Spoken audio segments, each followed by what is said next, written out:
just over a year ago. And we were formed by parent volunteers and just concerned women who were concerned about what was happening to children around social and medical transition under gender identity affirmation. So we saw that there was an opportunity to really focus just on children, and somebody just asked us what children means to us. And children really isn't an age, so we don't define it. We purposefully do not define the age that when we're talking about children. I will tell you, currently, I mean, it's funny, people call us a well-funded kind of anti-trans hate group or something, but I do the accounting and I can assure you that we are not well-funded. We really survive on very, small donations here and there, but to be honest, most of us donate our time and, anything that we really have to be able to do the two things that we're focused on, and that is spreading awareness to the general public about what's happening to children and through gender identity ideology. And then the second thing is kind of promoting or supporting efforts to stop the affirmation model that's happening. And that could be around legal cases. I personally work on the legislative kind of stuff. And when I talk about us being a small nonprofit, I'm talking about 6 or 7 people. And we all work pretty much full-time jobs. And then we do this. So it's amazing what a few people can really accomplish. And I do want to stress that because a single person can accomplish quite a bit. So I want to tell you a little bit about my story, just to give you some background and how I got into this. I'm not a person of faith, and I never have been. I come from a background of radical feminism, and I will say I am heterosexual, which a lot of people assume lots of things about radical feminists. But I come from a grounding in radical feminism and kind of the matriarchy model of cooperative working together. So we do a lot of that in general around this movement because a lot of women are concerned about their rights and being eroded through gender ideology, the rights of women and girls. So for me, my daughter was raised with a very strong woman as her mom. I went through a divorce in 20-something, 13, 15, 16, something like that. And then, so my daughter did suffer that trauma of that, and that's a serious and significant trauma.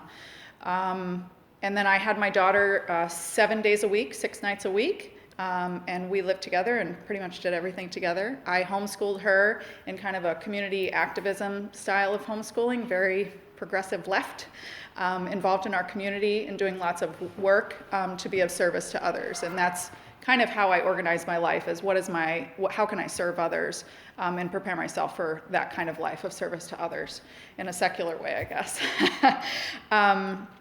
So that was my daughter suffered divorce of her parents when she was around 8 or 9.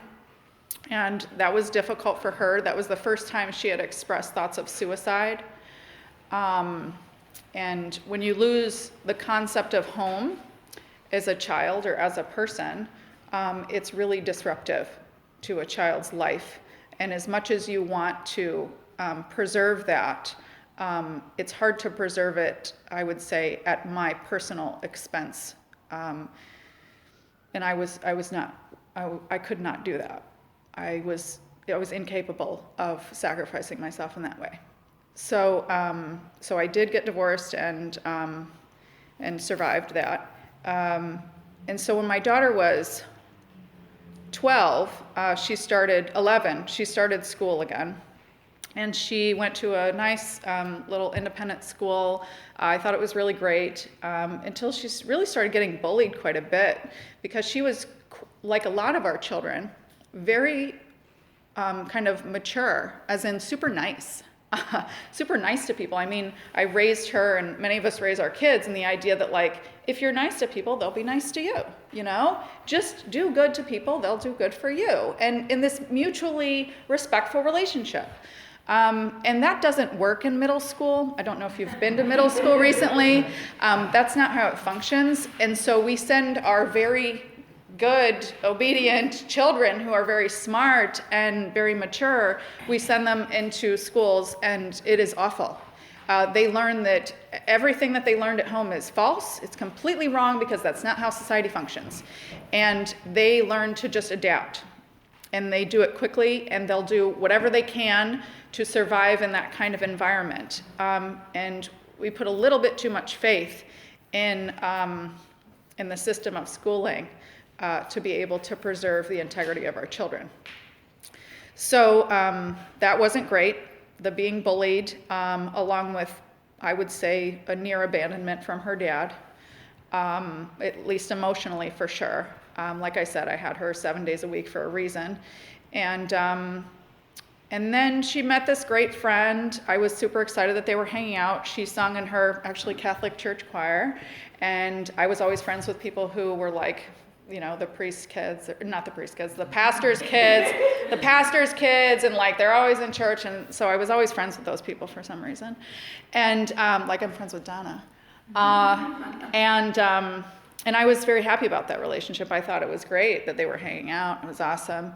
Until July 22nd, my daughter went to her dad's for a regular kind of 3.5-hour custodial time at his house. And then I went to go pick her up, and he said no. And I didn't quite understand why that was. I thought something was weird. It was odd because that had never happened. And I'm very much a kind of a law-abiding, rule-abiding person, and that just had never happened. So I said it was, you know, there's something wrong. I don't understand what's going on, and I was honestly extremely confused. I sensed that something was wrong. So I got in my car, I sent a message to my attorney, and I said, there's something weird. I went to go get my daughter, and he refused to release her to my custody. The next morning, I got a scripted email. Mom, I've always thought I was a boy. I'm transgender, and I don't feel safe in your home.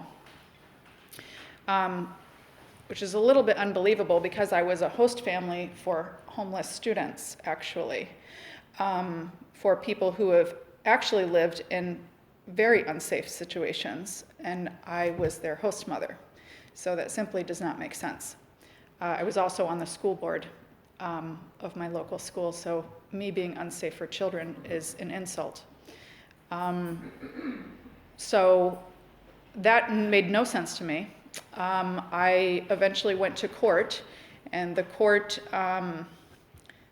never gave custody back to me. It's been 930 days, actually, because I seem to be unsafe because I don't believe that my child can change sex. And that's an idea I simply do not believe in. So it's been difficult. It's been pretty difficult. But with the help of other parents and the parents that we kind of work with, we remind ourselves that what we are doing is right, and we are speaking the truth. And we do so with love and compassion for our children because we know our children are struggling. And we do very much feel for them. What we really have some issues with are the adults in our children's lives, and that the adults are not caring for children in a way that brings them the stability that they need. So I'm going to leave it to Donna to talk a little bit about how she came to this kind of stuff that we do in our free time.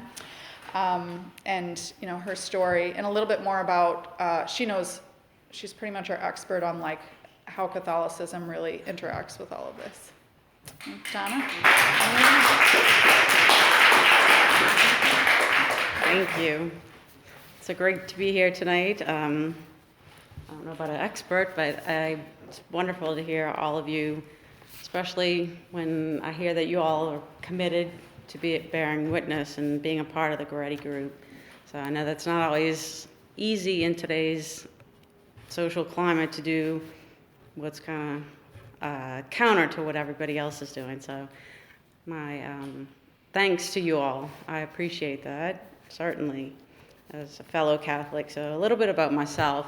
Native New Orleanian, a cradle Catholic, as I say. I went to Catholic school all my life. I taught in Catholic school, sent my kids to Catholic school, and so anyway, I've lived my entire life in Southeast Louisiana, so they weren't kidding when they said it was cold here. It's pretty cold, so we got here. That was the important part. So to talk a little bit about how I got into this, my story, and I just want to tell you a little bit about my story, and then talk about how we can walk with our loved ones and our fellow brothers and sisters, both in truth and love, and what our church specifically is stating, and it's what we are called to do.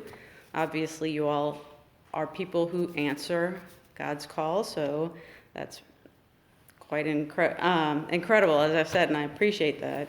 I also want to touch on just a little bit about how all of this is backed up by Scripture, and then I'm going to offer some Catholic resources, because our Catholic Church, the church is doing some things, but I don't think anybody, and that's why we're here tonight, I don't think anybody even has a clue how prevalent this is, and how much it is hitting families, and it's really quite destructive. So anyway, we just, that's what we're working to hope to change. So I'm the mother of 2 children. My youngest came to me at 16 and told me that she identified as transgender. I got I got the email letting me know that, she was in fact always a boy. So that was quite a shock to me. And I guess being Catholic, she automatically assumed that, she was going to get the door slammed in her face and condemned, which I refuse to do. I will not do that, but it is a struggle, and I didn't do everything right. If I had some things to do over, I would certainly change, absolutely. Hopefully, I'll get into some of that as we get along. Just to talk about most of these kids that are doing this, prior to their announcement, almost all of them have struggled in some way, shape, or form. It can be either the trauma of the loss of their home, they've been bullied. Most of them have struggled, some of them from childhood, socially, and middle school and high school and junior high. So they really, a lot of them are kind of quirky, and most of them are very brilliant. And they don't get why, when they've been taught, I always tried to teach my kids, don't you treat others with kindness, and then when they, of course, go to middle school, as you said, and they don't get that in return, they kind of don't have any idea how to handle that. So they start handling it, unfortunately, in some very unhealthy ways. And then, social media and the internet just crashes everything for them. So as I said, my story is no different. In the years prior to the announcement, my daughter, she had struggled with many issues, including anxiety, depression, isolation, and she was not able to engage in conversation with me and to connect. Because of all of this, she just was struggling. And all of my attempts, for those of you who've had a teenager or been a teenager, you know that when mom goes at you and is insistent, to push this conversation, that just, the more I tried to pull, the farther she, there was this tug of war ensued. So my anxiety about the whole thing was really, really high, and I felt like I've got to get to her, and I can just sit down with her if she would just listen, and I know that I can reason with her, and she will realize that these are just thoughts she's struggling with. And so my anxiety was pretty high, and to be honest, that was probably not helpful at all. So that's one of the biggest things I wish, going back, that I could change, is to have managed my anxiety, and I feel like I would have been much better able to meet her in a calm way with love and truth. Maybe would have helped her to come out of the shell and the wall that she had built up around herself. So we try as parents, we work really hard to kind of work on ourselves too, because we want to be better parents. Obviously, our kids are struggling, and I didn't know I did not know how I was ever going to reach my daughter on this issue. No one ever kind of thinks this is going to hit them, so you don't really have any framework for this, because I think it started to take off really, really a lot in maybe 2014 and 15. Now it's just, it's astounding what's going on. So anyway, in addition to my struggling with this and it being so anxiety provoking for me, there was a lot of turmoil in the home. I was dealing with trying to care for my terminally ill mother at the time. I just wasn't there. She needed me, and I wasn't there for her when she needed me, at a time when she needed me the most. So that was something that was really hard for her that I see now.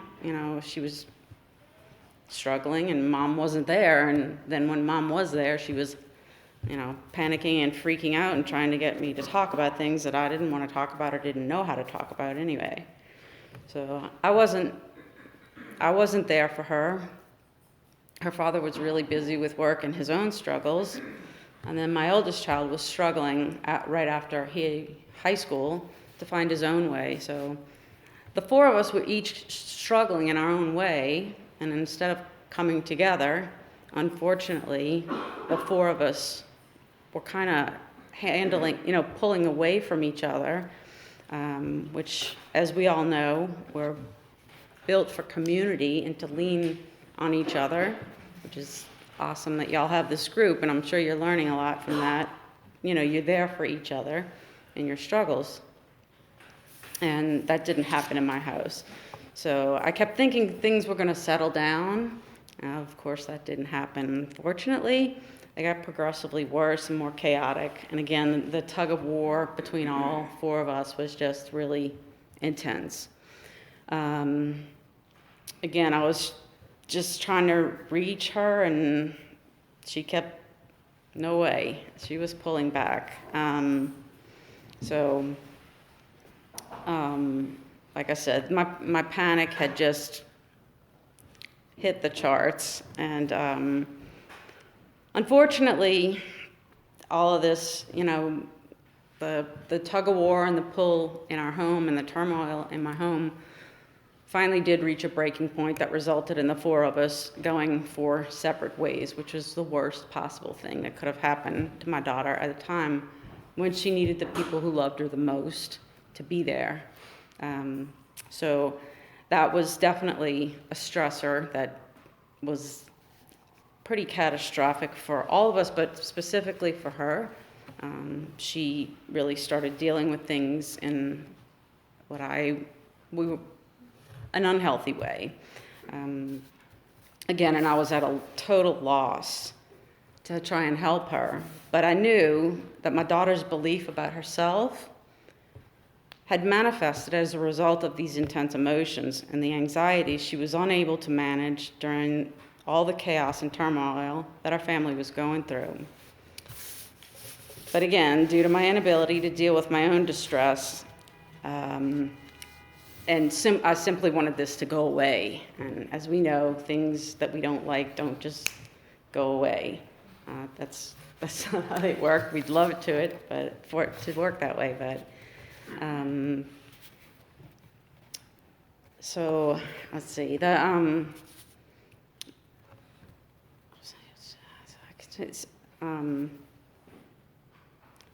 So all of that, it was a quite tumultuous time and a difficult time for all of us. And like I said, I did not help matters, and I made a lot of mistakes, and hopefully I've grown a lot from this and tried to, manage things and help other moms and dads that are dealing with this to meet their child or their young adult calm and in a way so that the door's left open, because these people that have been struggling socially they're not going anywhere where they know or they feel and think that the door is going to be slammed in their face or they're going to be rejected. They're just not going there. So we really work on ways to make sure that we hold our truth.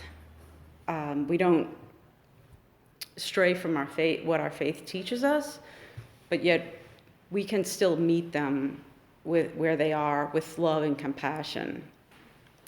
And that's what, we work on that in the group. And it's also, there are some ministries, and I'll talk about that in just a minute, that the church has set up. But that's why I hope that you all will answer some call in your own parishes and wherever you can. So, like I said, I made a lot of mistakes, but thankfully life offers us second, third, and fourth chances. So unlike a lot of people in my situation, I'm thankfully not estranged from my daughter. I do have contact with her. So that is not the usual in my situation when a kid has gone down this road.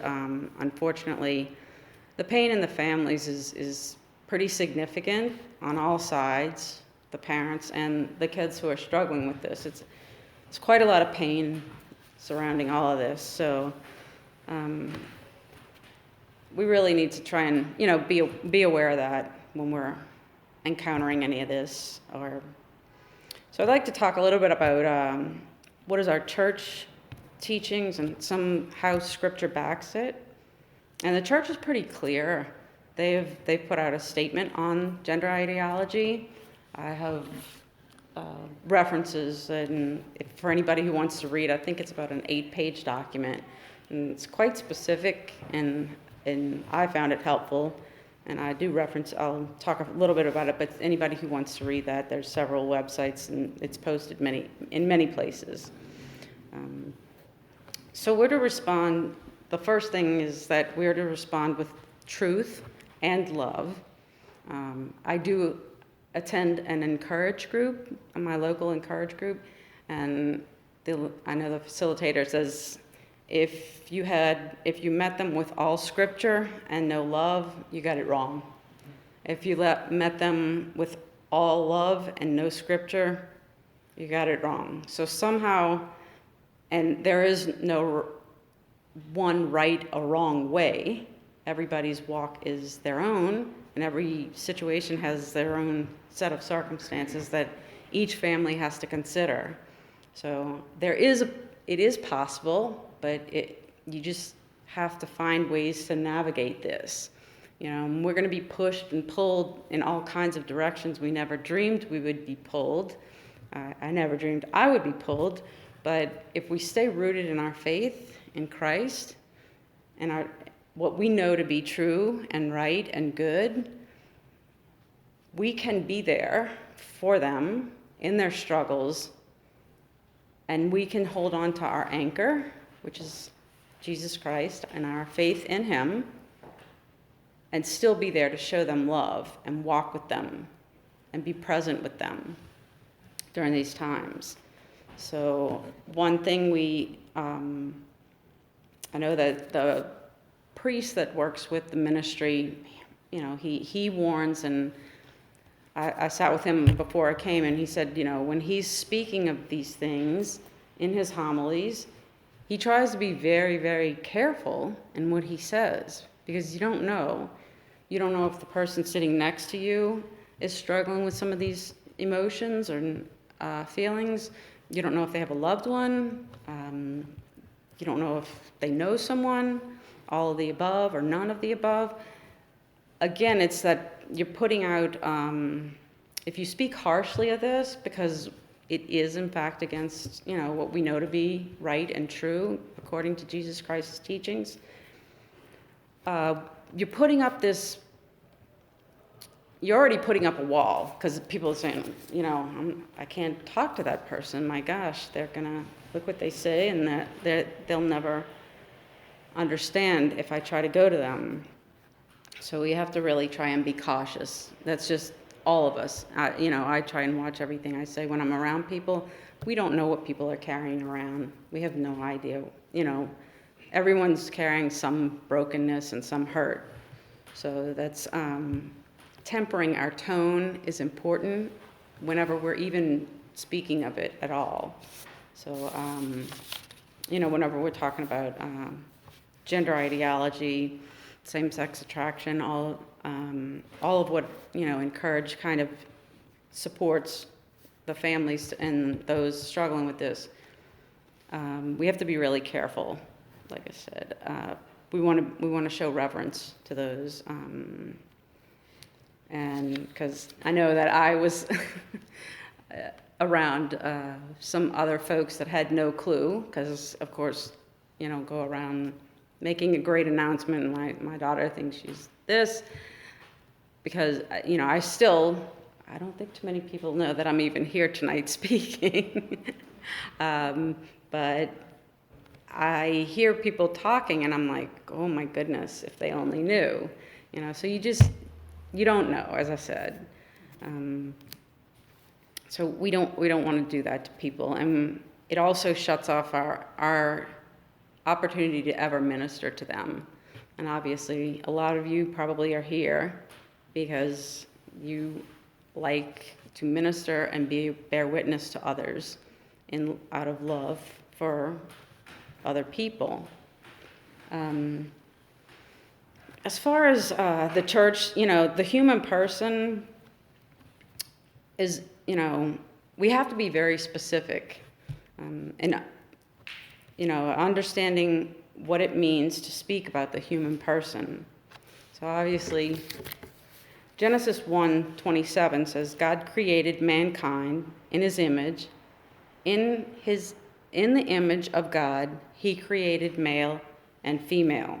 So there's no blurring of any of this. God created male and female, in complement of each other. So they're very, all through Scripture, and as I said, the church teachings is that very specific about male and female. So unfortunately, gender ideology pulls really hard to tear that apart and make that an untruth.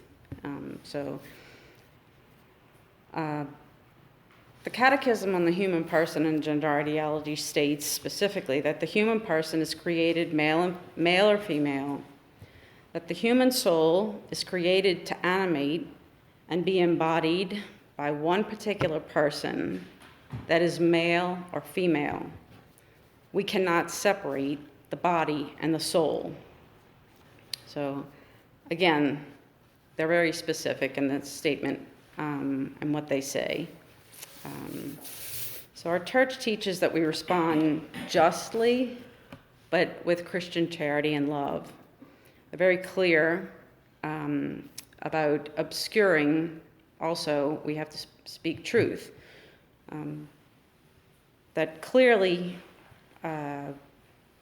truth and Christian charity cannot exist without one cannot exist without the other. So what the specific is that we respond justly with charity that clearly cannot deny or obscure the truth of our created nature, that each person is created male or female from the moment of conception. It's It is our biological sex is in every cell of our body and our DNA from the moment of conception. We cannot change that. We can try and alter our physical body. God created us very specifically. As you know, he had a plan for each one of us before we were born. The human person, as an embodied soul, is the composite of the spiritual and physical being. A person's sex is immutable from their biological reality. So again, you cannot separate the soul from the biological reality. And ways to act with truth and love, word we can use. The first thing we can do, and they really talk a lot about this in Courage, is to make clear the distinction between the person who is God's perfect creation and the disharmony that they're struggling with. And when this disharmony and the alienation they may be experiencing between their body and soul as a legacy of original sin, when we separate the person from the experience of their humanness and their human nature, we're able to make a clear distinction between the person and their feelings, and the person's not defined by their struggles. So we're basically, and you all probably know this, I'm sure, we're not our sins and we're not our disordered thinking. We are God's perfect creation. So when we make this distinction, we remove the demonization of the person, God's creation, who is good and perfect, and their thoughts and struggles. So whenever encountering a person or talking with a person, it's really important, when appropriate, when you can, to be sure that you can try and convey to that person very clearly that they are a good human. They are a good person. These thoughts and feelings and that they're struggling with do not define them. That is something that they are experiencing. So those things are not good. They're in contrary to what God had planned for us. So it's really important that we do this, and it helps us from falling into the trap of possibly making the person feel worse when we're in fact trying to be present with them, and they're already struggling to open up. This is very difficult for someone, you can imagine, to open up and say this to somebody, another person. So if they feel condemned or judged by us, we're going to increase their suffering. And as Catholics, that's really not what we're called to do. We want to make every effort to help decrease their suffering by being there. So I really feel like it needs to start with us as Catholics. We are called to do this. We're called to be there when our brothers and sisters are suffering, quite specifically. I mean, we're called to be there for each other in communion, but when we see others, we have to have more compassion, and we have no idea the intensity these people are struggling with these feelings and their feelings of isolation. Again, sometimes these experiences are so intense that the tension creates an alienation between their body and soul, to the extent that the internal sense of their maleness and femaleness gets blurred, resulting in an internal sense of self that does not match their biological sex. So the feelings can be so intense that in their mind, they are literally being pulled apart by their thoughts. It's quite an intense struggle that these people are going through. Again, we need to take great care.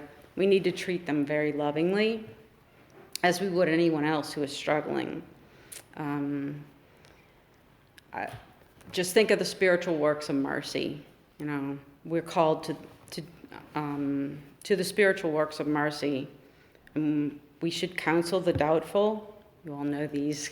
Help me with these here. Counsel the doubtful, comfort the afflicted, bear wrongs patiently, forgive willingly, teach, and when necessary, instruct those in need, which is, again, what we're called to do is speak truth, even when it's not the popular thing to do or what the person wants to hear.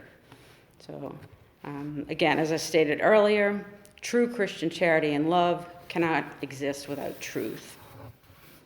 And this is just a little thing that I want to kind of touch on. Unfortunately, some of our fellow Christians have latched on to the word unconditional love. Quite troublingly, it was contacted by a mother who joined a Christian group, and she sent me some of the workbook. And everything is based on God's unconditional love for us, and God loves us no matter what, which is the truth. He does. But I tried as gently to say to her, the fault in that is that, yes, no matter what we do, his love is unconditional, but the fault there is that they did not define the word love. They just kind of took it as all is good. What Jesus said he said, go and sin no more, was the specific statement, if I recall it right. So we have a lot of Christian churches, unfortunately, that are not just affirming this ideology, they're preaching it. Which is also another reason why I'm here, because I really hope that you all will verse yourself in this, so that when you're met with someone who says, well, why do you condemn these people, you can respond to that, with some facts and some truths. Because we know no place in Scripture is this found. So, unfortunately, I know you all have heard about it, unless you've been living under a rock or something like that. It's so prevalent. So we have to be careful and aware of that. And again, we are called, especially people in this room, we're called to speak the truth. So when you hear those things, please speak out, or speak up. We can do it kindly, but when you hear another Christian speaking of this and affirming this, we know not to be good and true. So clearly defining the word love is not telling love is not telling someone what they want to hear. Specifically, when we know those words are not only untrue, but they're going to end up leading that person to a harmful place. It's going to harm the person mentally, spiritually, and if these feelings are acted upon, it's going to hurt them physically and be very harmful. So like with all things, it's how we convey this message is really very important. Of course, there's always what you say, maybe not so much, but how you say it so that the person receives it. Which leads me to my next point. In the use of words, if anybody here who's already encountered someone who's struggling with this identity, with their identity, or who's taken on a transgender identity, you're going to quickly learn that words are extremely important to them. They're very important to them. I know you all have heard the pronouns and what they call their chosen name, their birth name that they were given. I see a lot of heads going like this, so clearly you all have heard this. So unfortunately, the words, they are so important to them that they will hinge their entire relationship and base their entire relationship with others, specifically their families and loved ones, on the use of words. It's not uncommon, as I'm sure from the heads that I saw doing this, that when they come to their families with this announcement, and the families and loved ones are often given an ultimatum. Everyone's to use their chosen name and pronouns, which unfortunately, the use of those names and pronouns is what they see as an affirmation of them as a human person. So they see someone not using their preferred pronouns as denying them as being human and that they are even relevant. So it's their thinking. So they often give the ultimatum, which again, this is extremely damaging because it's another divide, and they're isolating themselves at a time when they need to be closest to those who love them the most and who are willing to talk and walk with them in their times of struggle, yet still be honest with them. So a little bit about that.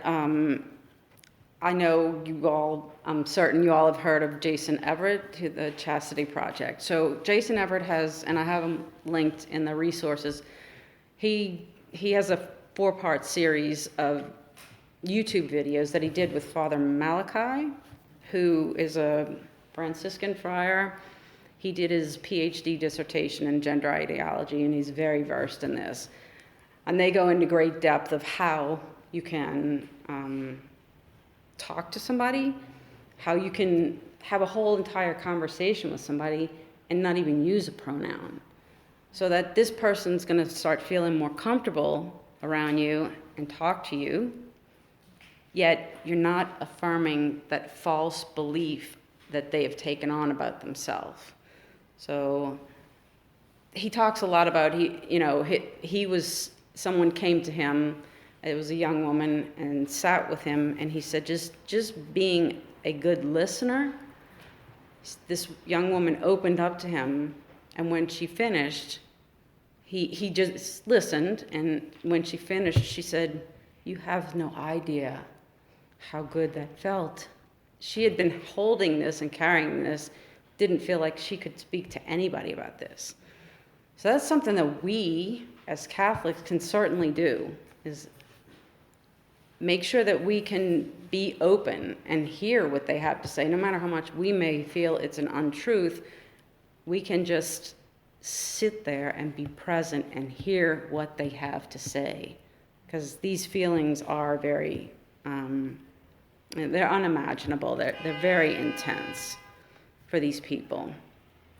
So for somebody who's feeling a deep sense of isolation, for somebody to take the time to listen to them, they can't imagine that. They don't know what that felt like. They've been struggling. They've been feeling like they're different and, on the outs, with their peers, with their family.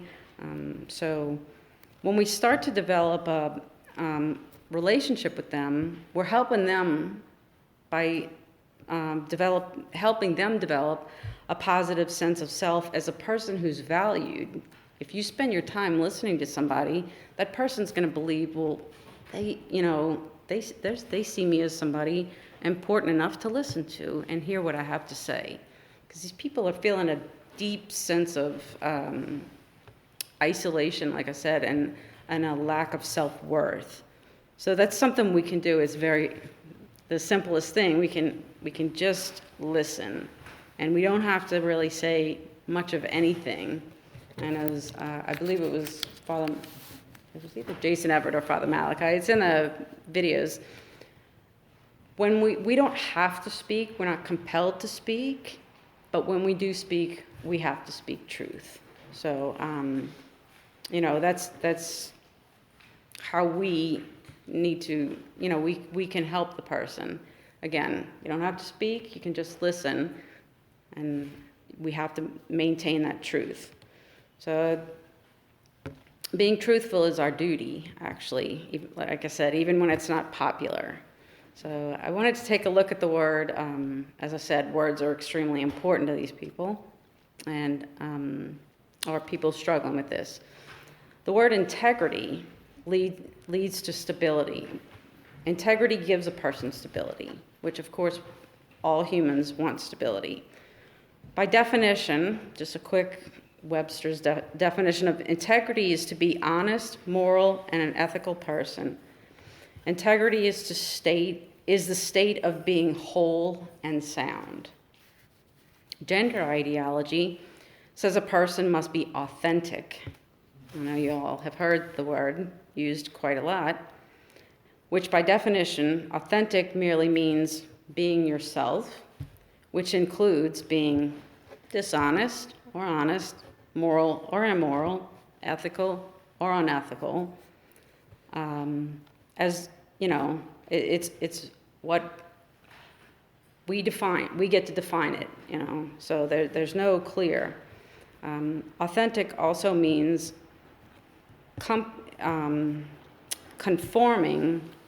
This was an interesting definition. It was conforming to an original so as to reproduce an essential feature. So this is what they're trying to do. They're trying to take on an entire new person, create a whole new person, because they can't deal with their struggles as themselves. So again, speaking kindly is important and can have a huge impact, and it's honoring God when we do this, and showing His love to others. So it's really not, we like to make things more complicated than they are. It's not. Just treat them lovingly like we would anybody else, and certainly anybody that's struggling. So are we running out of time? I just want to make sure we have time for questions. Just a few more things, and I'm almost done here. Thank you. Donna and I talk on the phone for hours each week. Sometimes, no. Yeah, that's what I said. I don't know how I'm going to talk, and they said, really? You're kidding. Yeah. She doesn't shut up. Are you kidding me? So anyway, a big thing is educate yourself. Again, there's gobs of resources we have here, so that when you encounter these people, kind of, you have a framework of what their thinking is. So I wanted to tell you a few quick ministries that the church does have in place. The Catholic Women's Forum in Washington, D.C. is a ministry. They have a ministry called the Person and Identity Project, which is an amazing project. Their website is awesome. There's videos, there's, you name it, they have it. It's directed by Mary Rice Hassan. Like I said, the website's chock full of information, and I have it resourced here. Can I ask who's heard of Mary Rice Hassan? Anybody? No. Okay. I've heard her speak once, but I never heard of her organization. Okay, thank you. I'm doing a little survey while she's talking. Yeah, I want you all to know, if you haven't heard her speak, I urge you just go in YouTube and search her name. Mm-hmm. Mary Rice Hassan has spoken internationally for the Catholic Church on this issue of gender ideology, and she does an awesome job from every aspect of it, from the church teaching, the medical transition. She's done a ton of work. So there's gobs of interviews you can find on YouTube, but she's done a great job. And so also the Person and Identity Project they have a curriculum. This is something I wanted to get to. They have a K through 12 curriculum. I don't know if anybody in here is in education. Is anybody a teacher? I'm starting to be a teacher. Okay. Awesome. So specifically if you're in Catholic education, and if any of you are religious educators, really urge you to get this curriculum. It's sound. It's our church teachings. And young people and kids are being bombarded from media, everything, their music, everything. So I encourage you, get that in your parishes. Look it up, bring it to your parish priest, whatever you need to do. Bring it to your DRE, get that. That is one of the curriculums, which brings me to the next one. There's another organization, TOBIT, T-O-B-I-T, Theology of the Body Evangelization Team. I believe they're out of the Dallas-Fort Worth, Texas area. But of course, they have a website, and they have speakers, they're authors, they've written on this extensively. They too have a curriculum called The Body Matters. Their curriculum is designed for pre-K through 8th grade, and it's based on theology of the body, or based around that. So again, please look on these websites. Please get these curriculums. This is something we can do. Get them in your parish, because like I said, these kids are not hearing anything else. So if we can get these messages to them before they get bombarded with the gender ideology, we might get a step ahead there. So yes, please interrupt me. I love when you interrupt me. She said that 20 times, I think, in our friendship. I did want to say, the way Donna and I met is we used to be part of a support group for parents. And what we saw in that group is that the parents were participating in what we see, a replication of what we see in society, which is us and them. I'm right, these people are wrong. And it didn't help. No. The parents didn't grow. I mean, for somebody, you just heard me say, I've completely lost custody of my only child. But we grow through that. And some people don't. Unfortunately, They don't. And we watched too many people not growing. And that was not something we wanted to have happen. So Donna and I started a Facebook group called Concerned Parents of Transgender and Non-Binary Kids, Teens, and Tweens, or Kids, Teens, and Young Adults. And our goal was to actually poll people who had questions. And that's our group is not a support group, actually. Our group is for people who have questions, any question. Some people come into the group and they'll ask, I took my daughter to the gender clinic, or son, right? Took my child to the gender clinic, and we're gonna start testosterone next week, and I just wanted to anticipate what kind of physical changes are gonna take place. That's a hard question. So it's hard to come at that with compassion and curiosity, but those are the pillars of our group. We want to be able to come at the parent from where they are.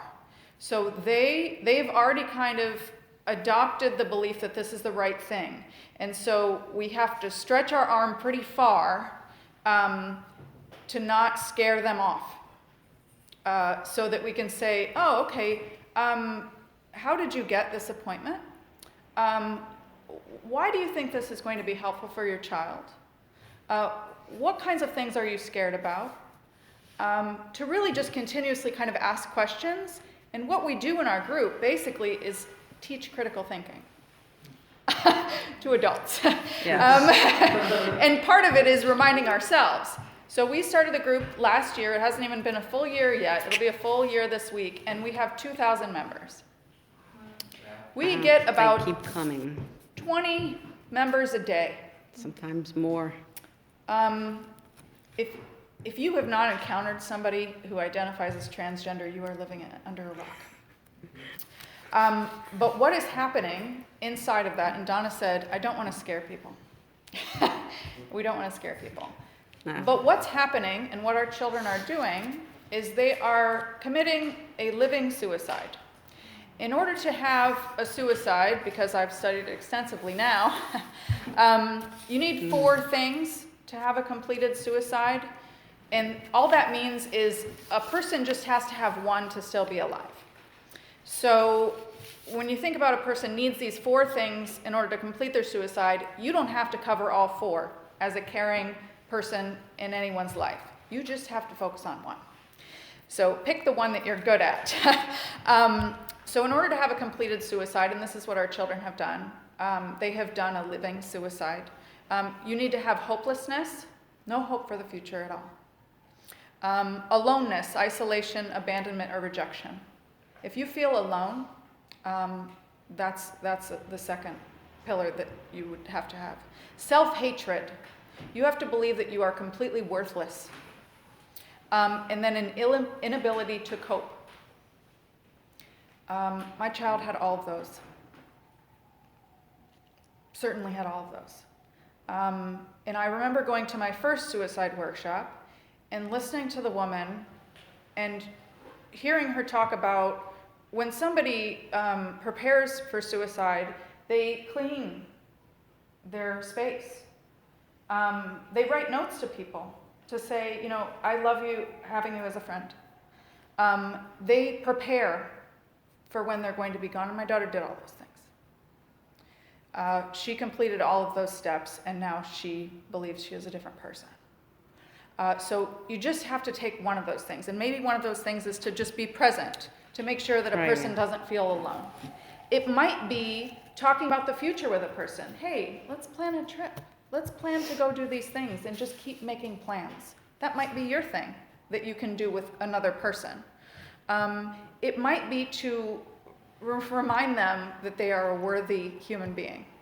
And it might be helping them with coping skills. You know, we were just talking, I think, to you about like, how do you redirect some of your things that come through your mind and say, you know, this is not a good way to cope with this. Let me figure out a different way. And you can be with another person and say, I think the best way to cope is to call a friend. And we encourage other parents in our group to do that. We want them to connect with each other. We're connecting with parents that we've never met here this coming weekend. We've never met them in person. These are like strangers on the internet. And yeah, doing what we tell our kids not to do. Yeah, we tell our kids, don't talk to strangers on the internet. Who's Donna? She's a stranger I met on the internet. Exactly. Who are you going to see? Yeah. Who's that? Well, I stayed at their house, met on the internet. Yeah. So that hopefully gives you a frame. We want to be able to answer your questions. And just so I can redeem myself from saying I'm not Christian. Stop. I do currently do my PhD in education at a Catholic university, DePaul, Vincentian University, the largest Catholic university. And does somebody know the Vincentian question? Does somebody know the Vincentian question? No, somebody in here's got to know that It's the focus of our university. Do you know? You can guess. Go for it. The Vincentian question. Okay. It's what must be done. When you see suffering or some struggle, what must be done? And I guess that question kind of has driven me without knowing that question existed until I went to DePaul. And then it's everywhere in that university.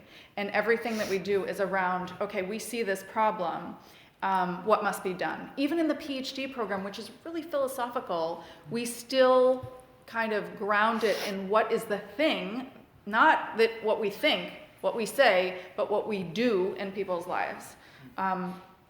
We chose to start this Facebook group, and it's really changed people's lives. We can get children to desist from a transgender identity if we remove all of their social media. We can get that to happen, most parents, in a couple weeks. Depending on the age. Depending on the age. But what happens is they substitute, right? So when you take something away, you put something else in place. And it's the people and families who say, I'm going to commit to changing myself for the betterment of my family. And I'm going to change my habits. We're going to start doing these new things. And we're going to do things that are sustainable. Walks in nature.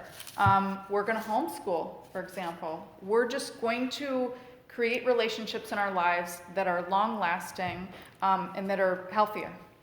And we do see children change because they're going to adapt to the environment. We can't change our kids. I cannot change my child.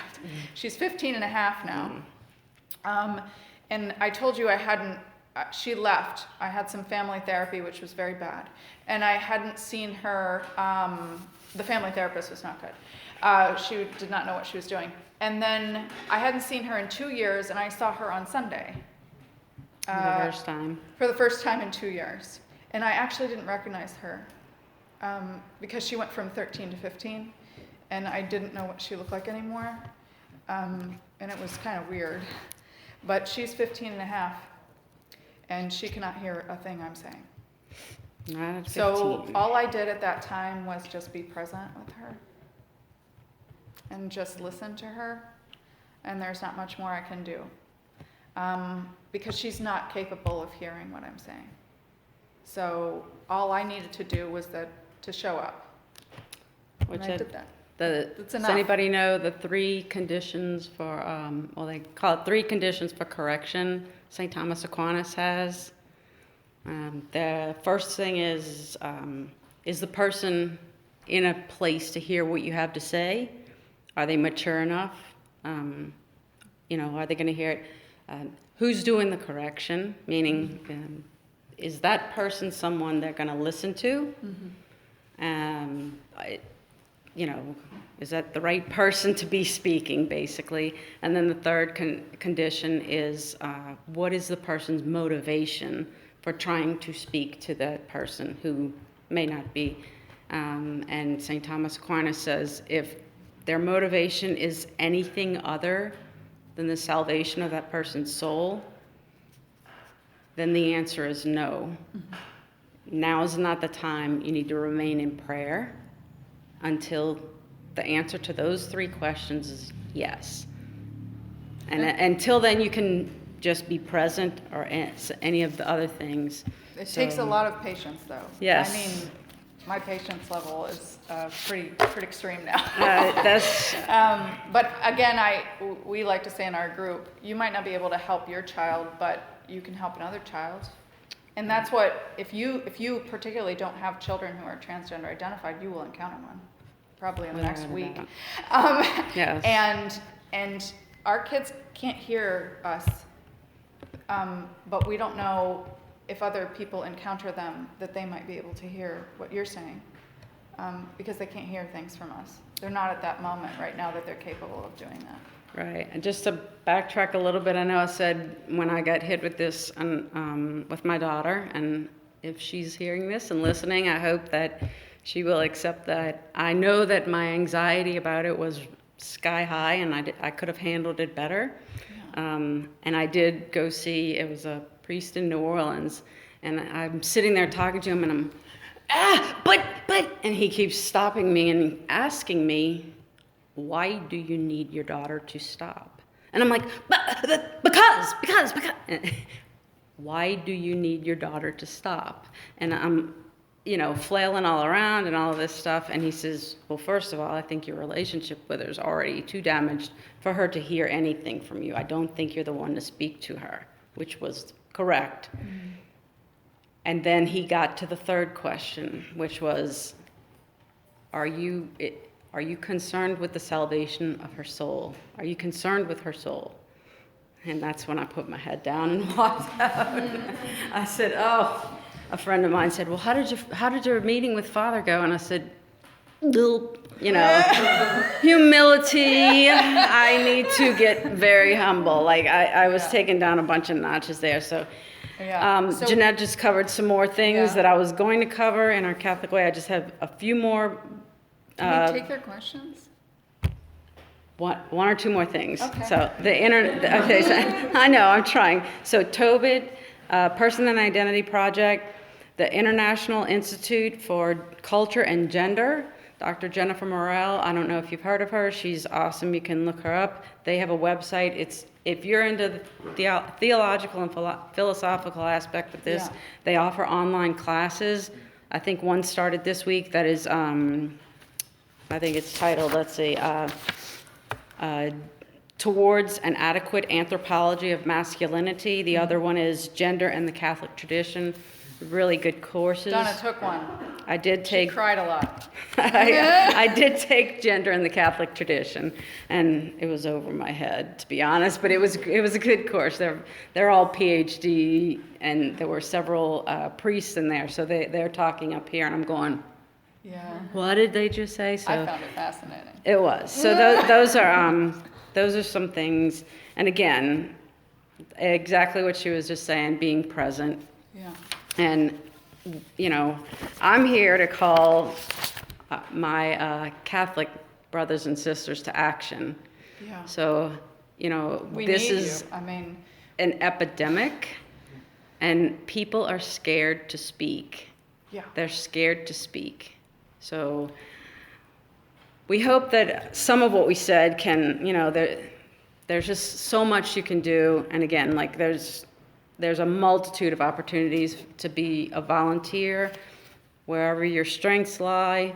If it's being a minister to some, you know, just being like a mentor, a minister to somebody, all the way to being, you know, calling some legislator. That's her. Yeah. That's her end of the game. The activism. So anyway, again, what What must be done? Yes. Yeah. So that's what I wanted to. That's the same thing that I wanted to close with. Is will you answer the call? Yeah. Will you answer the call to this? If you're being called as a Catholic. So Do we have? Yeah.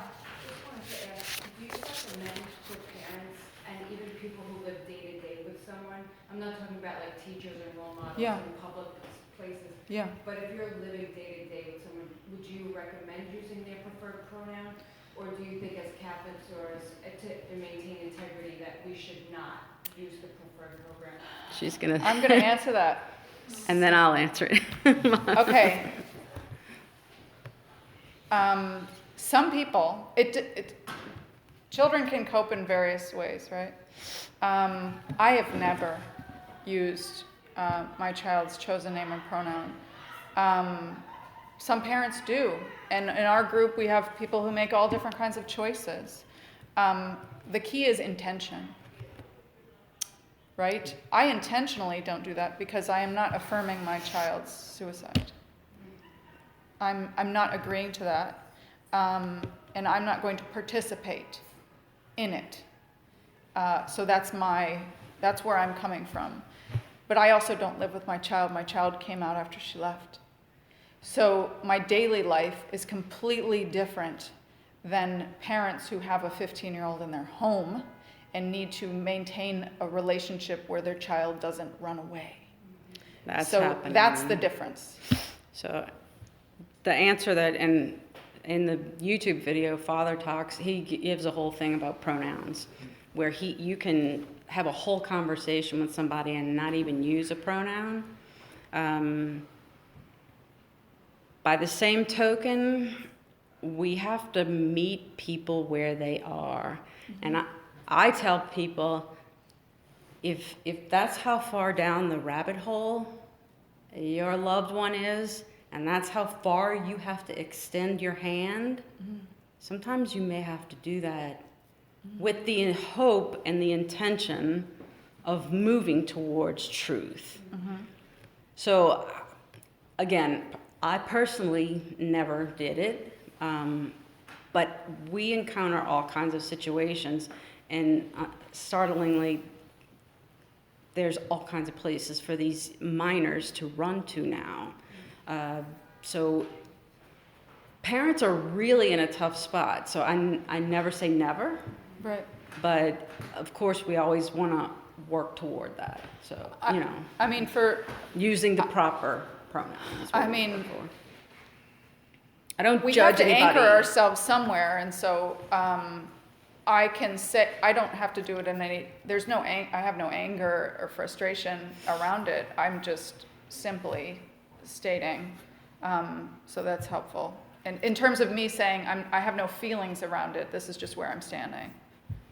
So I feel like, so my sister, she's not trans or anything like Uh-huh. that, but she's like very pro-trans. Yeah. And Mhm. her idea is that like men and women are basically the same and that you can't define either one. Mhm. And so we were just having like a friendly conversation about it and Yeah. actually to find a definition of like what is a woman. Right. And so like, oh, well, Yeah. 2 X chromosomes. Well, what about what about Right. people XXY, those things? Yeah, And yeah, so, yeah. like, Mm. every single thing there was like a Right. contradictory. So like, how would you say like, how would you define a woman Yeah, there's a couple of ways Here. to define, right? Some people take the route of saying any disorder of sexual development, if you run through the person's physical material self, they can either produce large gametes or small gametes, and that's it. They have the capability or the parts to produce large gametes or small gametes. That's the actual definition. But what we use when we talk about women's sports, for example, is the phrase, everybody knows. Everybody knows. We all know what a woman is and what a man is. There's no mystery. So I'm not going to discuss that. You're really in the weeds there. Because we're not talking about this. We're talking about the shared reality, material reality that we're all living. So I don't participate in some of those discussions. I'd rather talk about other things. Yeah.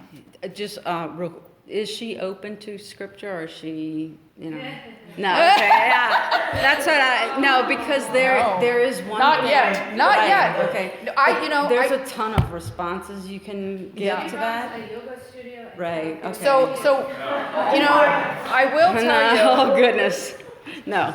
I know. So I will tell you the phrase that I attach to She'll nearly take that one. everything that other people have said that they seem to like, and that has gotten me through my absolute darkest moments, is she doesn't believe in that at this moment.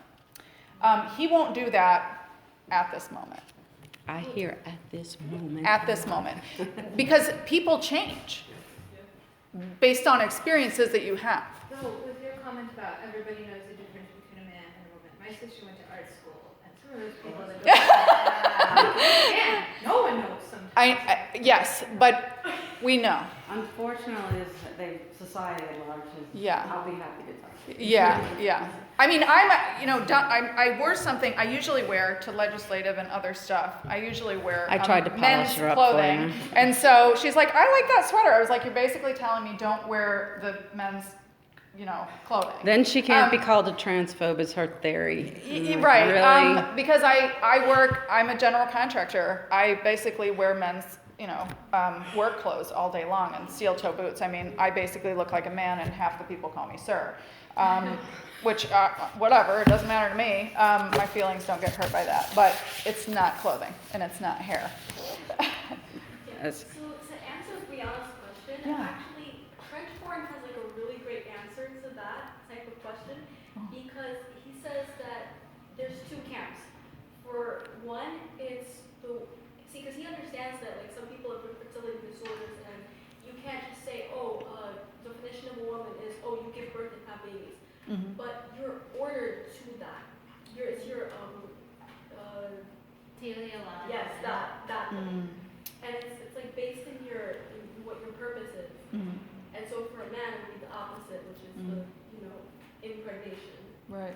So what's interesting is what's happening inside that conversation, though, when we have people say, we just want to be nice to people. Like, why are we creating distress, actually, for people? Just use the words they want. Right. Just do what people want and everybody's happy. And that's just not a long game solution. And it's really the person's inability to cope with distress, right? They can't be in a situation where they kind of hold their ground and are pushed around. They're kind of the poplar tree instead of the oak a bit.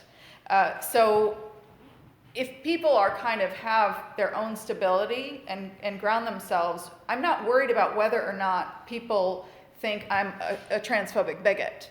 I know I'm not.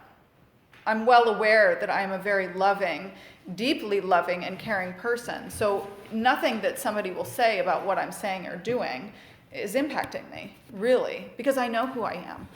And I know what I'm doing, and I know what I'm saying is with love. But what the person is doing is they're wanting somebody else to see them as something.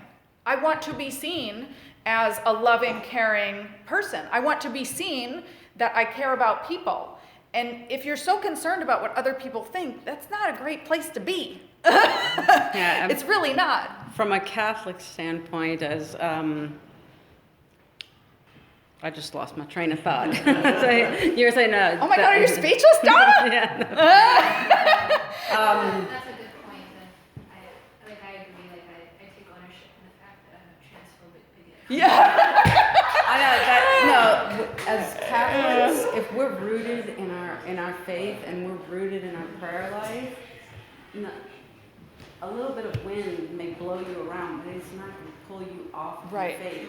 And Yeah. that's where Catholics get scared. They're like, if I start surrounding myself with those people, I'm going to start taking on some of their thoughts and Yeah. actions and behaviors. That's where we're called as, my hat's off to you, man, that are just really staying rooted in your prayer life, really staying rooted in your Catholic faith. You're rooted, you're an Yeah. oath. You can't be. That's how Donna can hang out with, non-Christian me. She's rooted. She's sad. Yeah, so. Any other questions? Yeah. It's more of just a comment. I've gotten into discussions with some friends who are I guess pro that Sure. and everything. And one thing I find is that they play really into the emotionalism of it. Mhm. They don't want to hurt anybody's feelings. Yeah. They know the truth. They know that Right. this person's not really what they Yeah. pretend to be or whatever. But it's just they don't want to hurt their feelings. Right, And it's like one of you mentioned it earlier. It's like, oh, I don't want to be seen as like a bigot or Right. whatever. So how do you? Well, That's what short term. it is, it's absolutely short. So the solution that we used to talk about was resiliency, where you tell a child or a person you're going to be okay. I'm going to stay with you until you're okay. And this might be difficult. What I like to say is my child will not kill herself if she hears her birth name. That will not happen. She is capable of coping with hearing her birth name. They don't think they're People strong are enough. capable of having, and that is human. We are not meant to be happy all the time. A human being is all of it, is the whole experience and all the emotions and the ups and the downs and the everything. And that's being human. And if we avoid those things, we are avoiding our own humanity, the experience of being human. And people can cope, and you can say, you're going to be all right. And not in you'll be fine. Yeah. But it's you also- will, you can. It's possible. You can. It is possible. Yeah, 'cause I just have a feeling that most people out there don't really actually believe that a person can. They do not. They don't. just- They don't. it We just, talk to you know, them, but when you get hands off one-on-one. everything, you do you, whatever makes Yeah, you and I don't happy. want to laugh at people. It's not funny to watch somebody struggle. There's nothing funny about that. I mean, you see people in crisis and they cannot cope with things, and they're just grasping at anything, and it's hard to watch. It really is. You had a question. Yeah. Yeah, there's something you mentioned a little while ago, actually during the Q&A. You said, unfortunately, there are all these places where minors can run to. Do you mean virtual spaces or physical? No, Both. real places. Can you Both. elaborate on that? Because that's very troubling. Well, That's like a whole other angle of. so I'm You said not to scare people. So in You're taking this. I'm not gonna- gonna take the floor. She gets a little, so in Oregon, the medical age of consent is 13. You can leave your parents' home, go and stay in a homeless shelter. They will help you get Medicaid to pay for your testosterone injections. And we know parents whose Oregon, children have had a double Washington. mastectomy at 15 paid for by Medicaid. So you can have lots of things happen to children based upon, and you'll take some, obviously I would suggest that you work on legislative efforts to change this.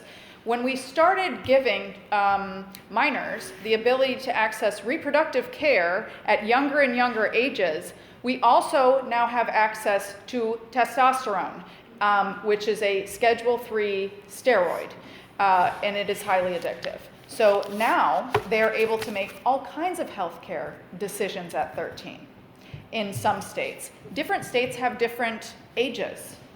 Yeah, it's all, but I think you were talking about They're when they literal run, places. and that's where I want to tie in, do we use the pronouns? And, back in 2016, I would have said, no, this is what we're going to do. You're the parent. You need to, you're the parent. You know the truth. I don't say that anymore. They, Well, it's all over. Been away from home. Yeah, so When they there are leave. places for young homeless teens. We know these exist. Families. And then they help them with healthcare, education, right? These same things. And you can get, I mean, Medicaid pays for all of these things. So they can claim that they don't have any insurance. They're not connected to anybody. Mom and dad kicked me out, which I'm sure all of our kids say that. And that's how that functions. But what you also have is some That's what I was kind of gonna say. savior figure sometimes that we call a glitter family. So that's a family who says, I know your mom won't accept you, and so you can come live with me. They literally have children. It's glitter families, and Yeah. there's Never heard that term. there's parents. We have so many the kids and the And families open their door and take them in. Because they're homophobic, transphobic families, Their families don't are accept awful. them. And they're mostly parents like us who say, you know, I won't participate in your destruction. That's not me saying that you're not welcome in my home. That's saying you're not welcome to destroy yourself in my home. And I'm not going to participate in that. When they're 18, glitter families become a giant thing because they will leave. We have too many parents whose children have left on their actual 18th birthday and then move in with another family who saves them from their awful abusive mother like me. And just to even, we have people that have jumped on board and affirmed that they said, I Yeah. did the pronouns, we did the names, we For did years. a whole new wardrobe, and my kids still hit the door at 18, and they're living with this glitter family. There's And no then we there's have no people like formula. us, you know. There's no formula. just- There's a parent we're meeting with, actually she's here in New York. Yeah. We're meeting with her. She affirmed her daughter. She started medicalization for her child. And after 3 years, she thought, you know, I don't feel good. I'm not feeling good about this. And now she's trying to reverse some of that stuff. Because her child was not getting better, because that's not the solution, right?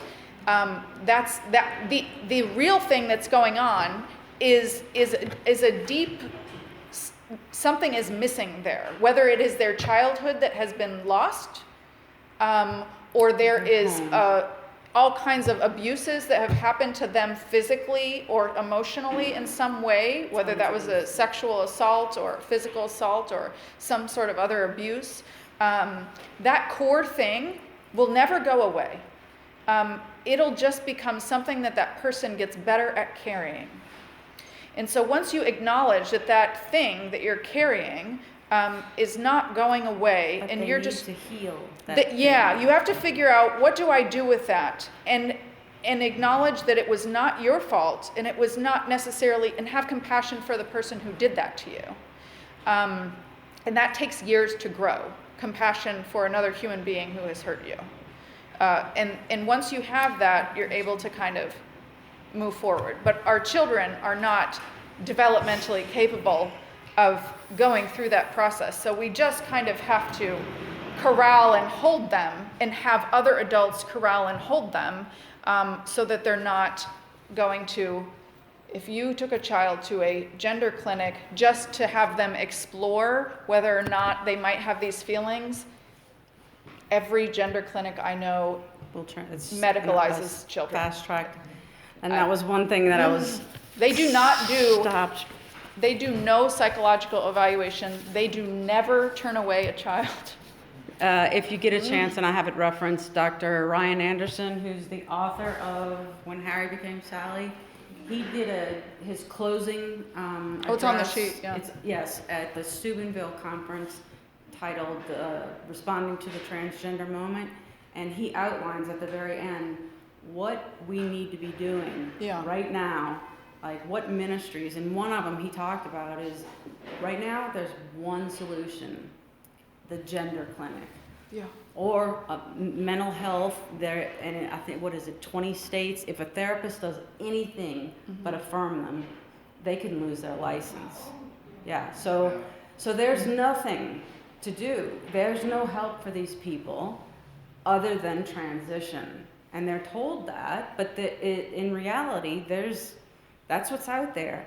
So again, just like they started the crisis pregnancy centers, we have to start something where people can go and get proper care so that they don't go to the gender clinic. If you have no place else to go, we have to start creating these clinics. Creating something, I mean, those things that the He children are outlines missing. what Catholics Yeah, need, I've watched pastoral. It's good. It is. I got her to watch it. I watch everything with Donna. She's like, I know it's Catholic. I know it's this. And I'm like, I love it. I love watching stuff. Because, I mean, my view, as I've told Donna, is I have to speak to the person I'm talking to. So if I meet a person that I clearly know is female and they're telling me that they're male, I'm just going to meet them there. I know where I am, and I'm okay with that. So I will, if I first meet somebody, of course, like I'm going to kind of meet them where they are, and we're going to start a relationship. And I can try to talk to them and gain some of their trust and work on helping them with whatever they're struggling with. But it is a series of things that they're struggling with. So I personally am I'm not a big believer in schooling, not a big believer in institutions. So I think that us as individuals really have to do all of those things individually with people. We have to be present with people because not everybody can afford mental health care. Frankly, they can't be trusted right now. Yeah, I hate to say that. They can't be. We have an underground list of therapists who are helping our kids, and it's pretty scary. We have very few people in any state that is willing to talk about this with our children, because what happens is they get Child Protective Services calling them, or they're afraid to be like me, a person who's lost their child. They're really afraid of that because it's very real. I'm part of a group of parents who've lost their children. And I hate saying that. Yes. I hate to say that we have a group. That's super sad. That shouldn't exist. And that's basically what Dr. Anderson says. He's asking people to think about where your talents lie and where you can start, doing things Yeah. at You the have a parish question? level. Yeah. Yeah. Do these kids typically talk with people before they send the email to their parents?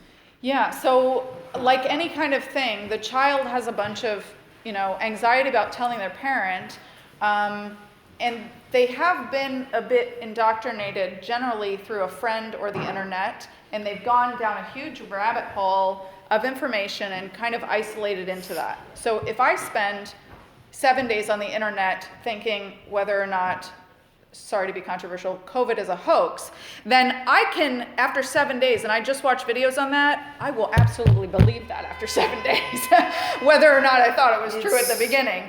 So our kids are going down those, they're making me stop talking. That's an alarm. They sent people out to do that. Okay, yeah. So yes, they've rabbit holed themselves, but then they get a script for these letters. I mean, parents Yeah, compare there's- letters. They're the same letter. It's word for word. Where is this coming? Is there a nonprofit that's created? No, I would, if you Well- go on YouTube someday and say, There's am I influencers. trans? There's Every one influencers of all you, over the internet. almost every one of you would be trans if you If took you the took quiz. the quiz, it would say you are trans. So Because I mean, really anything, like, have you always wanted short hair? yeah. Do you like boy things such as construction? Did you like hanging out with girls more or boys? You name it. Anything. I mean, anything really goes. So what happens is then they build up this kind of like, this is myself, and then there's a step by step, and now I'm going to tell my mom. And so the story that we get as parents from a pediatrician or a therapist is that your child has been thinking this for a long time, and they've realized this from a young age. They just weren't sure how to tell you. They didn't have But the words. They didn't have the words to tell you until they spent 6 months on YouTube, created this identity, and now they're telling you. That's not what happened. There's kind of two different stories. So then they tell you, but they have already committed to this as truth. And this is the mechanism that they are using to cope with an unimaginable distress. And if they don't have this, Even if it's a perceived distress. They have nothing else. That's how they got to it. This is a living suicide. They have no other option. They think that they have no other option. And saying no to them is not possible. They don't have another option. They don't see another option. And getting them, it took them that long to figure out this is the solution to all of my problems. And if you inject yourself with testosterone and you inject yourself with steroids, that feels pretty good, actually. It's a Especially class for 3 somebody drug. who's been Feels- struggling feels great. Depression and anxiety, they get a high from it. So it's even more confirmation. So you have a kid who's been struggling with anxiety and depression, specifically, I mean, the number of girls to boys right It's now is huge. still the ratio. Yeah. More boys, unfortunately, are starting to do, identify this way. So if you have a girl and she's been anxious, depressed, she starts shooting up testosterone. It works. It's a high. So kind of, bam, yeah. that's another confirmation. And And then then getting them off of that is And then the boys, what happens to the boys is, and we have a lot of males in this group, so what happens to the boys is they're suppressing their testosterone. I mean, testosterone is very powerful, and maybe they're dealing with a lot of things powered by testosterone, right? A lot of feelings, a lot of biological feelings, and when you suppress it, kind of nice, because you don't have a lot of those compulsions anymore. You don't have a lot of those, things that testosterone is fueled by. right. And yet again, if they've been struggling with that, It and confirms the it. hormone stops it, then it's almost like the medicalization has even confirmed it further. But to let you know that I think we're up to 2,000 parents that just randomly have been joining Found the our group. Facebook group. 2,000 people. We can't be making this up. And I mean, the letters and the notes that we are getting are they're word for They're word. the same. It's unbelievable. Unbelievable. Yeah. I mean, we And can't. I'm sorry I we're tell people, keeping I'm like, you. we can't be making this up. This Yeah. many people can't be just like. I wish this wasn't true. Like I Yeah, tell you people, have no idea I how wish much this wasn't true. Wasn't true, my Okay, own. so my question is sorry to circle it back to No. the sensitivity topic, Yeah. but there's been this sentiment I've heard expressed just a few times, not too many, but just enough to make me wonder, is this when we bring bullying back? Because think about 10 years ago. I'm sorry. Yeah. No, you're No, you're right. 15 that's. years ago, or 20, even as much as just only 10. Mhm.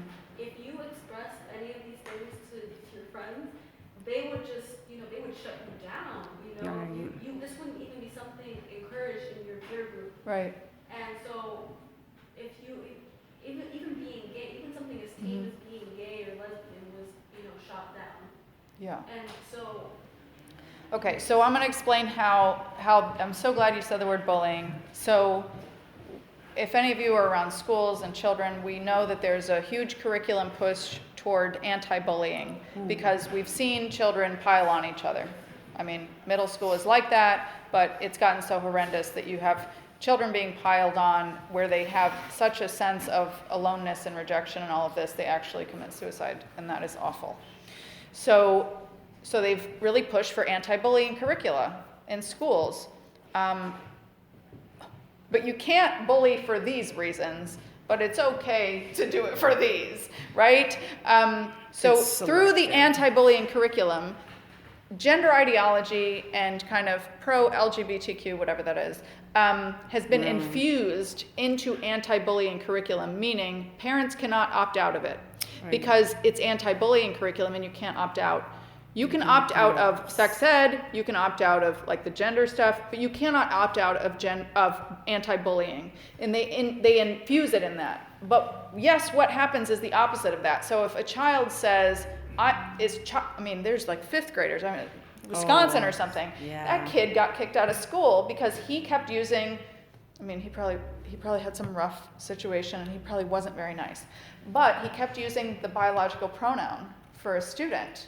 He eventually got kicked out of school for that that's not. because he was bullying that student. Now, I don't deny that he may have not been doing a great job being a good human being with another person, but that can't be the reason, right? That we can't, anti-bullying has to be for kind of everything, any extreme kind of thought.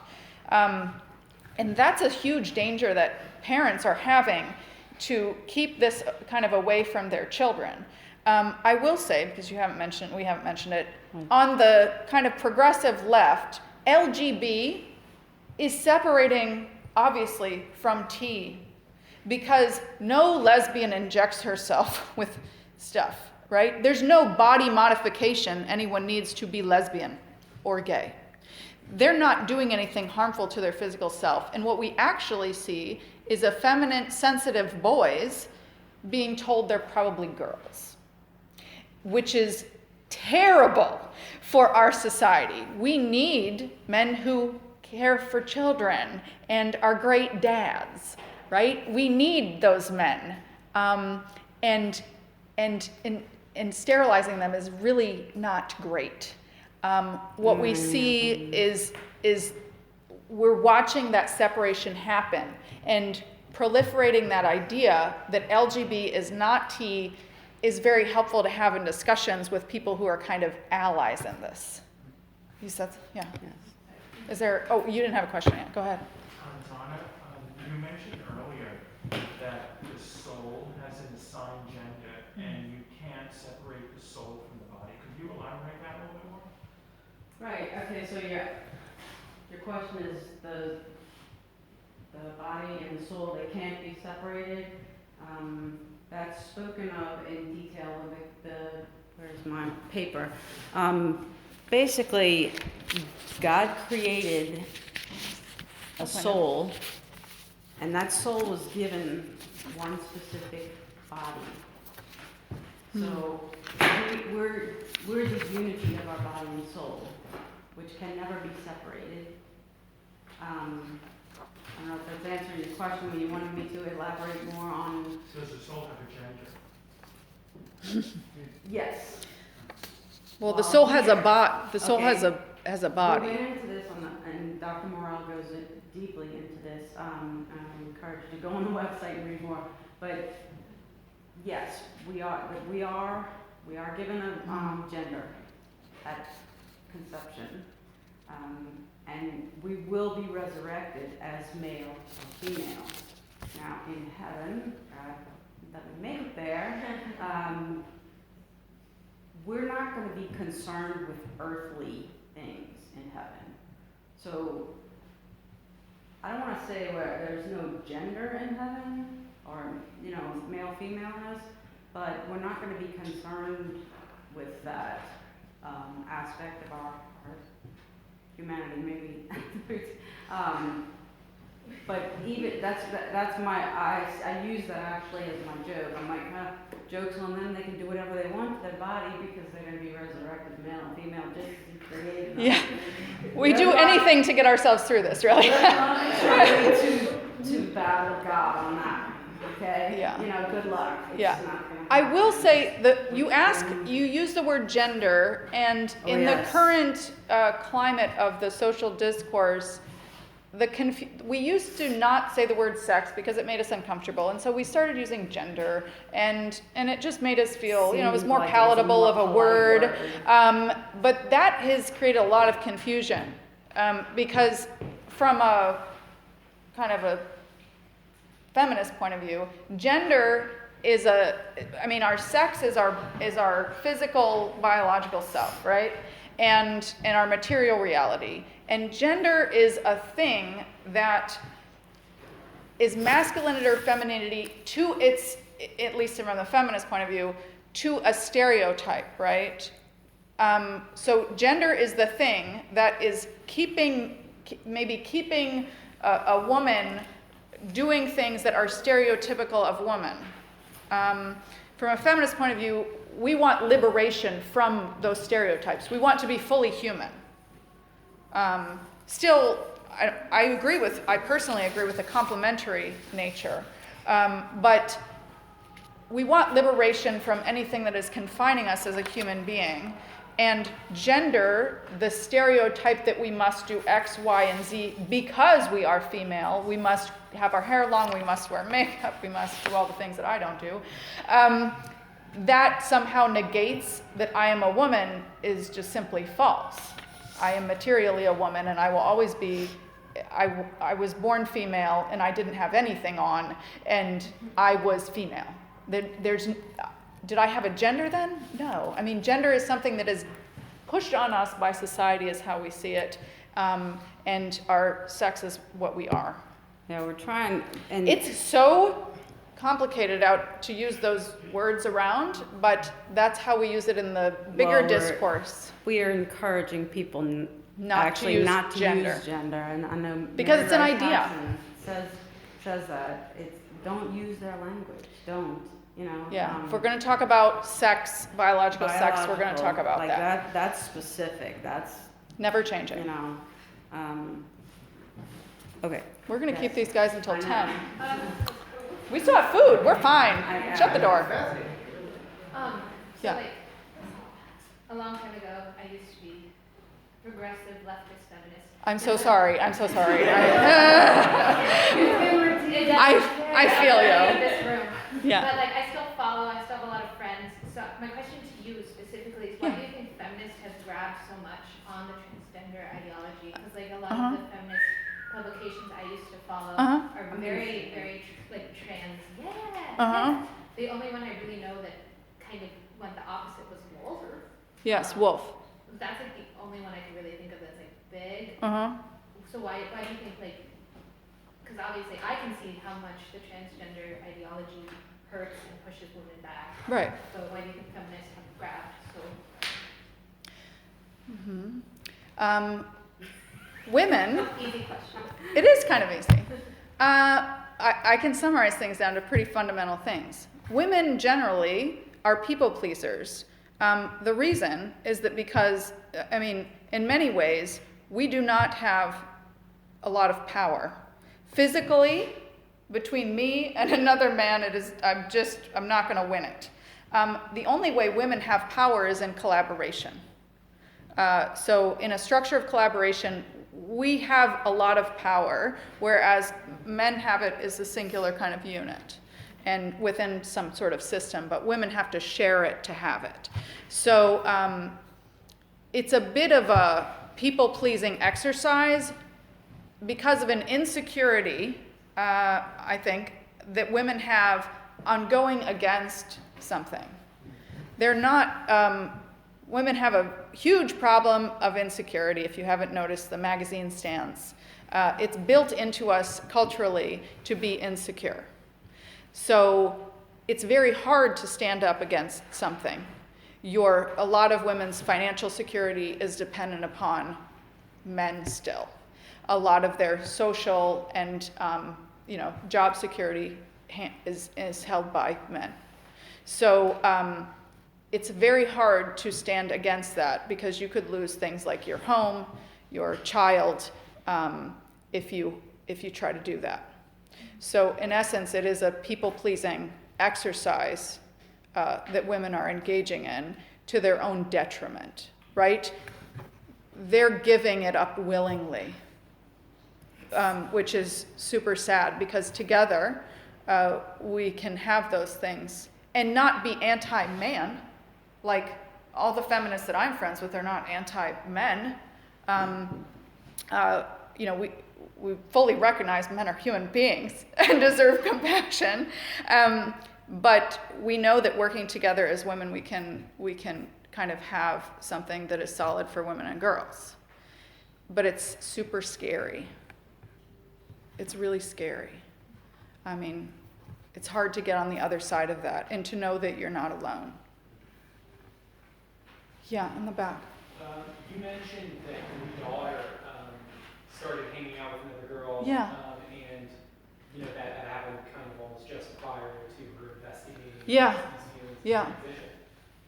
So is there something that you would recommend for a parent whose daughter might be falling in with the crowd where these ideas are kind of being floated and whatnot? Yeah. Yeah. I guess just Some of our parents choose to change schools I am of the belief that nothing is too extreme, to be honest. If allowing kind of a trickle in some of this could lead to sterilization, I'm not willing to even let the tap turn. Because what is more important than children? There really isn't anything that is more important than the life of children. So we try to have children, you can't remove something from a child you have to substitute it with something else. So, you can do that slowly, like, okay, after this camp is over, you're going to do this camp. I mean, I spent a lot of my own childhood in Vacation Bible School. And because they were great kids, and I think that my mom probably thought, like, yeah, that sounds great, go do that. Even though my family was not Christian. This is a good time. We had a good time. I could tell you a lot about the Bible too. But it's good to just share in community with good people. And so, yeah, I would suggest that parents substitute, and you can't change the kid. You can only change the environment. So you're just kind of curating that environment. Yeah, we have families that do everything from keeping the kid busy and offline and keeping them in what the parent kind of like camps or schools, pulling them out, homeschooling them, all the way to some families literally have picked up and moved to another state, pulled them out of school, everything. And we do have some families that turn the kid around. But it depends. We recognize not every family can do that. Yeah. You had a question? Yeah. So in regards to like legal action. Yeah. You focus on the legal side. What like sort of battles are you dealing with in that regard? Like more the litter family type situation, or the foster? So right now, I will let you know that it's hard to convince people that this is happening because parents are kind of scared to come out and say this. I will testify at a legislative hearing because there's nothing I can lose. But parents, most of our parents are actually are very liberal. I would say they're not anti-abortion. They're very liberal people. And what they found is that their liberalness is run amok. And so we have a bunch of liberal parents who their social circle is kind of liberal, and even some Christian people, their social circle is Christian, but these people are on the trans train. And what happens when a parent speaks up is that they lose their entire social network. So that's hard. So we have legislators who don't believe that this is happening because we can't get people to testify.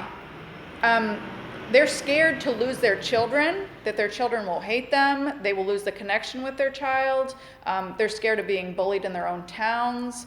Also I'm just going to say it's not uncommon where the mother and father are divorced. Agree, especially when there's a divorce, they use it as the child, unfortunately, as a pawn. Yeah. So there's some families, if the mother decides I'm going to push back on this, the father's affirming. The kid is gone. The whole extended family is affirming. So if she pushes back on that, she loses her marriage, her kids, and all of her extended family. And the connection to her child, which is maybe the only truth that the child is receiving, because they're not getting it in school. So that's why we need to get it going. We have to have people kind of, generally just speak up and say this is really happening. And it's not just conservative people. So that's another point. So I have never voted Republican in my entire life, ever. Ever. But I will tell you, I have been on the phone with Republican strategists because there is nothing more important to me than children.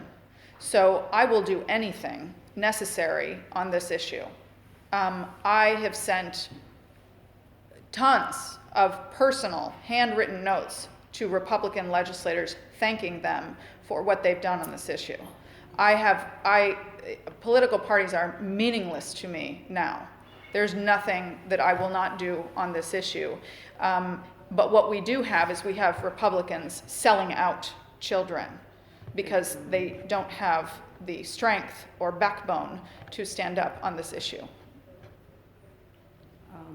I was going to say about the North Dakota, the Diocese of, Oh, yeah. it's in North Dakota. Yeah. Which one is it? North or south, yeah. Somebody just said it. Yeah, Fargo, Yes, yeah. So the North Dakota, I don't know if any of y'all heard this, of course it should have been all over the news, but they said enough. They rallied some parents to go to the university in person or call the university on the phone and say, we do not support you mandating gender ideology of any kind in our university, and if you do, we're not going to send our kid there. We've had enough. Yeah, that was big. And it was awesome. So of course I was doing a little research for this, and I was like, oh, and I reached out to the man who wrote the letter for the bishops in North Dakota, and I told him my story, and I told him, I said, I want for 2,000 parents, I want to say thank you, because I know you're getting hate. I know you're getting pushback on this, but we appreciate that. And he answered. He said, thank you. You know, I left a voice message. They weren't in the office. I sent an email. He thanked me, and he said, actually, we've got an incredible response. The parents have been awesome. Yeah. They are, he said, of course we've gotten some hate and some, nasty remarks and comments. He said, but most of these people, once you get, like you said, once they're not alone. Yeah, they speak up. They, of course we're used to, the left and the right and the conservative and the Republican, all this. That's out the door. It's out the door, but we still are the only ones. Sorry, we still are the only ones doing anything. It's true. Like, we cannot get anybody on the left to recognize that this is a massive issue on the left. We can't get them to separate LGB from bodily. I mean, this is self-harm. This is physical self-harm. It's just an exaggeration of it. And it's so difficult to separate that. It's so difficult. But we are gaining more people speaking up. The easiest way to do it, actually, for a lot of people, is through Save Women's Sports, because we can see in a bathing suit what is a man and a woman, and it's so obvious to people that it is really bringing to light lots of things that we are already thinking in our head, but it's giving us an opportunity to say it out loud because it's so clear. We have a lot more women's sports bills that have passed than we have things that stop the medicalization of children. But it hinges on this concept. I mean, the entire thing hinges on the concept that somebody is born in the wrong body. And that is just a science fiction. That's not possible. It's also but if you believe that, everything stems from that. If you think that a child is in distress because of their body, and you're believing what the 7-year-old says or whatever that they learned in 2nd grade, that they'll grow up to be a boy or a girl, and they have to decide. Children actually say this because they're being taught this in school. Then if you believe that their distress is caused by their body, that means that you'll do what is necessary to ease their distress. I mean, everything stems from the falsehood that we make some decision about our sex. We do not. There are things that we can change and things that we cannot change. I cannot change the fact that my hair is beautiful. But, loves her hair. I know. It's always referencing. No, I can't. There are many things that we cannot change about ourselves, and recognizing the things that we can control and the things that we can't, isn't that the life lesson, of all time, right? And I just want to say something real quick, and this goes back to you were talking about your sister. As far as Catholics, and I did sit with Father Matt, somebody can correct me on this, but when the argument of the wrong body comes up, and then they use things like, well, why does God allow people to be born with this or that and all this? It's in Genesis, it's very specific. God created male and female long before his intention for humanity was ever challenged. So anything that happens to a body after the fall is due to the fall, not his creation of male and female took place before the fall. So those things that people are suffering, that they're born with or whatever, God, it's the legacy of original sin, bottom line.